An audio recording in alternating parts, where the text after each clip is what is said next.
গাজায় যখন চলছিল পাখির মতো মুসলিম নিধন, তখন সবকিছু নিয়ে ফিলিস্তিনের পাশে হাজির ব্রাজিল। তবে পাশে নেই আরেক দক্ষিণ আমেরিকার দেশ আর্জেন্টিনা। উল্টো ইসরায়েলকে সমর্থন দিয়ে তীব্র সমালোচিত দেশটি। মধ্যপ্রাচ্যের রক্তাক্ত সংকটে যখন গাজার পক্ষে বিশ্বমঞ্চে সরব ব্রাজিলের প্রেসিডেন্ট লুলা ডি সিলভা, তখন বর্বর নেতানিয়াহুর কাঁধে কাঁধ মিলিয়ে দাঁড়িয়েছেন আর্জেন্টিনার প্রেসিডেন্ট হাভিয়ের মিলেই। একসময় ফিলিস্তিনকে রাষ্ট্র হিসেবে স্বীকৃতি দেয়া দুই দেশ আজ দুই মেরুতে। ব্রাজিল গাজাকে বলছে মানবিক বিপর্যয়ের প্রতীক, আর ইসরায়েলের আত্মরক্ষার অধিকার এর সবচেয়ে বড় সমর্থক আর্জেন্টিনা। আদর্শ, ধর্ম, অভিবাসী রাজনীতি নাকি বৈশ্বিক কূটনীতির নতুন সমীকরণ? ফুটবলের চিরপ্রতিদ্বন্দ্বী দুই দেশের এই রাজনৈতিক দ্বৈরথ বিশ্বকাপের উন্মাদনা ছাপিয়ে এখন বিশ্ব রাজনীতিরও আলোচিত লড়াই।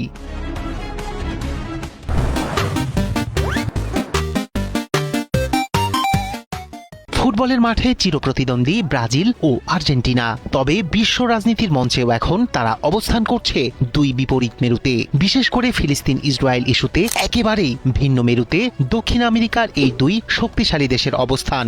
দীর্ঘদিন ধরেই ফিলিস্তিনের আত্মনিয়ন্ত্রণ অধিকার ও স্বাধীন রাষ্ট্র প্রতিষ্ঠার দাবির সমর্থক ব্রাজিল। 2010 সালে তৎকালীন president Luiz Inacio Lula da সিলভার সরকার 1967 সালের সীমান্ত অনুযায়ী ফিলিস্তিনকে স্বাধীন ও সার্বভৌম রাষ্ট্র হিসেবে স্বীকৃতি দেয়। সেই সিদ্ধান্ত আন্তর্জাতিক অঙ্গনে আরও শক্তিশালী করে ফিলিস্তিনের কূটনৈতিক অবস্থান।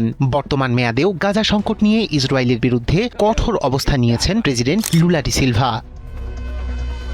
জাতিসংঘ সহ বিভিন্ন আন্তর্জাতিক ফোরামে গাজায় ইসরায়েলি সামরিক অভিযানের সমালোচনা করে বেসামরিক নাগরিকদের ওপর হামলাকে মানবিক বিপর্যয় হিসেবে তুলে ধরেছেন এই নেতা। এমনকি গাজার পরিস্থিতি নিয়ে তার মন্তব্যকে কেন্দ্র করে ব্রাজিল ও ইসরায়েলের মধ্যে কূটনৈতিক সম্পর্কেও তৈরি হয় ফাটল। দক্ষিণ আফ্রিকার করা আন্তর্জাতিক বিচার আদালতের মামলায়ও প্রকাশ্যে সমর্থন জানিয়েছে ব্রাজিল। অন্যদিকে ঠিক উল্টো অবস্থানে আর্জেন্টিনা। প্রেসিডেন্ট হাভিয়ের মিলেই ক্ষমতায় আসার পর দেশটির পররাষ্ট্রনীতিতে আসে বড় পরিবর্তন। নিজেকে ইসরায়েল ঘনিষ্ঠ মিত্র হিসেবে প্রতিষ্ঠা করেছেন তিনি। দায়িত্ব গ্রহণের পর প্রথম বিদেশ সফরের জন্য তিনি ইসরায়েলকে বেছে নেন এবং দেশটির প্রতি রাজনৈতিক ও আদর্শিক সমর্থন পুনর্ব্যক্ত করেন। কেন দুই প্রতিবেশী দেশের অবস্থান এত ভিন্ন? এ নিয়ে বিশ্লেষকরা বলছেন এর পিছনে রয়েছে মূলত রাজনৈতিক আদর্শ, অভ্যন্তরীণ সামাজিক বাস্তবতা এবং কৌশলগত পররাষ্ট্রনীতি। বামপন্থী নেতা লুলা ডি সিলভা ফিলিস্তিন প্রশ্নকে নিপীড়িত জনগণের অধিকার ও আন্তর্জাতিক ন্যায় বিচারের অংশ হিসেবে দেখেন। অন্যদিকে ডানপন্থী প্রেসিডেন্ট মিলেই আমেরিকা ও ইসরায়েলের সঙ্গে ঘনিষ্ঠ সম্পর্ককে নিজের পররাষ্ট্রনীতির কেন্দ্রবিন্দুতে রেখেছেন। এছাড়া ব্রাজিলে আরব ও ফিলিস্তিনি বংশোদ্ভূত জনগোষ্ঠীর প্রভাব উল্লেখযোগ্য।